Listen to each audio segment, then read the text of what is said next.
This video is brought to you by the Wonderful 101, exclusively on Wii U.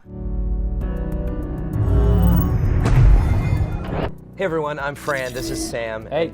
Today, one of the most influential men in video game history died. The most influential man? Perhaps. Hiroshi Yamauchi, the past president of Nintendo, died at 85, reigned the company for 52 years before leaving in 2002. Yeah, and in those 52 years, he turned Nintendo from a modest card-making company into a giant video game company that everybody knows on the planet.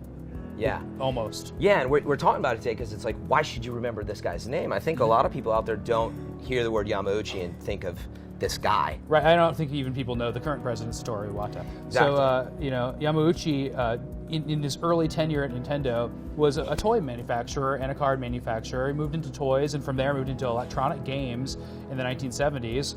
And just like everybody else, made a kind of a Pong clone for Nintendo and stuff like that, but then went on to make Donkey Kong machines, and then the NES. He presided over that. The Super Game NES, and Watch, the Game turned Boy. into Game Boy, Zelda. He helped find Miyamoto and the creators of these things. Right, he hired everybody involved in every game you've ever played on Nintendo. Yeah. I mean, he had such a careful focus on every little part of Nintendo. Like he ruled it kind of with an iron fist, but he also was intimately involved in making things just awesome. Yeah, he was not just an owner. Exactly, yeah, and he's truly like a legend. I used to report on IGN 64 and IGN Cube back in the day that he was president, and the quotes that he would fire out he was bold and audacious and like a true legend. And I kind of miss that about some of the leaders today. They're a lot more washed from PR. They kind of have to be. But before we go too far, this is a great quote to keep in mind. This is the kind of guy that will say this stuff. So right before the Wii came out, around 2004, he's saying, customers are not interested in grand games with higher quality graphics and sound and epic stories. Cutting edge technologies and multiple functions do not necessarily lead to more fun.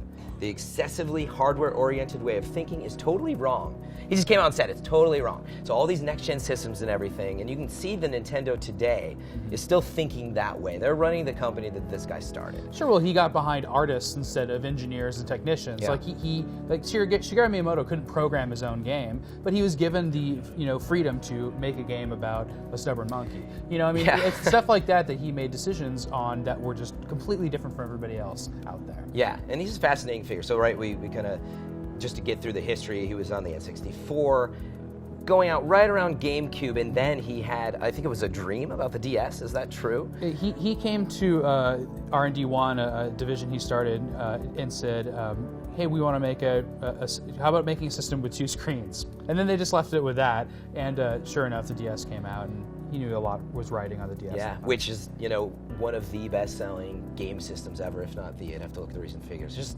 That's the legacy left behind, But yeah, some of these fast facts are really interesting. So Sam, why don't you go through them? Sure. One is that early on, he ran and operated a Love Hotel under the Nintendo name, which is a place where you can go and get some action for an hour and pay somebody some money to do that. That was an early Love Nintendo hotels are very business. common in Japan, so he just helped. I thought that was pretty cool. He bought and he owned the Mariners. To this day, that's right. Yeah, he actually never saw them play a game. Yeah. But He was Nintendo supposed to owns see the one, Mariners but- too. And if you go to a Mariners game in Seattle, there's a lot of Nintendo stuff there. He brought Pong to Japan, which is amazing. Yep. He had licensed it from Atari and distributed it in Japan under the Nintendo name. That's what I love. Yeah, he started a series of light gun bowling alleys, which used Zapper-like technology. Remember the NES? Everyone had the thinks Zapper. of Duck Hunt and the Zapper, yeah. Yeah, this is before there's any video games at all. Just a bowling alley full of light gun targets. And then he started Nintendo's first licensing deal ever, which was in the 50s. It was a Hanafuda card set that had Disney characters on it. Nintendo started with playing cards too, yeah. Sure, and one other cool thing he did was oversee the release of every single NES game. Not a single NES game went past his desk without him seeing it and approving it. Yeah, he was so... Yeah, he just had to be there for everything. And it created a situation for the third parties where they had to own up to anything that Yamauchi wanted. Yep. So, yeah, so those are some cool statements about him. Incredible history. There's a ton of information on IGN, obviously. You can, look up a lot of information on Yamauchi, and we'll have more coverage of his legacy and all the fascinating facts as time goes on. So be sure to keep it locked to IGN.